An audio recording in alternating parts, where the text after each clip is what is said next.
جس دن حکومت نے لاہور ہائی کورٹ کو 2002 سے 2022 تک کی فہرست پیش کی توشہ خانہ کی اشیاء کی اور وہ اشیاء لینے والے افراد کے ناموں کی، لگ بھگ اسی دن یا اس کے اگلے دن وفاقی کابینہ نے توشہ خانہ کے جو قواعد و ضوابط ہیں اس میں خاصی گہری تبدیلیاں کی، اور اگر ایک نظر ان تبدیلیوں کو دیکھا جائے تو وہ پہلے کے مقابلے میں بہت بہتر اور پازیٹیو دکھائی دیتی ہیں۔ مثلا جو نئی تبدیلیاں ہوئی ہیں ان کے تحت توشہ خانہ سے $300 تک مالیت کی اشیاء وہ صاحب یا صاحبہ لے سکتے ہیں کہ جنہیں اوریجنلی وہ تحائف ملے ہوں، لیکن فری میں نہیں بلکہ جو پریویلنگ مارکیٹ پرائس ہے اس کی اسیسمنٹ کے بعد وہ پرائس دے کے خرید سکتے ہیں۔ $300 کی حد کا تحفہ۔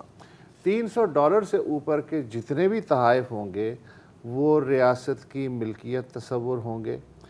تمام تحائف جن کی قیمت بھلے $1 ہو یا $1000 ہو، 30 دن کے اندر توشہ خانے میں جمع کرانے ہوں گے، بصورت دیگر تادیبی کارروائی ہو سکتی ہے۔ وہ تحائف جو قیمتی نوادرات پہ مشتمل ہوں یا جن کی تاریخی اہمیت ہو انہیں سرکاری عمارات میں نمائش کے لیے رکھا جائے گا۔ جن اشیاء کے خراب ہونے کا اندیشہ ہو، یعنی پیرشیبل آئٹمز جیسے انناس وغیرہ یا کافی وغیرہ، تو کھانے پینے کی اشیاء تو انہیں جمع کرانا ضروری نہیں ہے، ان کو آپ لے سکتے ہیں۔ حکومتی اہلکار اپنے اہل خانہ کے لیے تحائف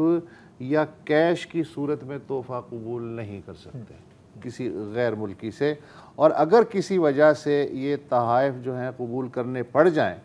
تو پھر انہیں فوراً توشہ خانہ میں جمع کرانا ہوگا، لیکن اداروں کو ملنے والے عطیات اور تحفوں پر یہ ضابطے لاگو نہیں ہوتے۔ اگر کسی انسٹیٹیوشن کو یہ مل رہے ہیں، انڈیویجولز کے لیے یہ ادارے ہیں۔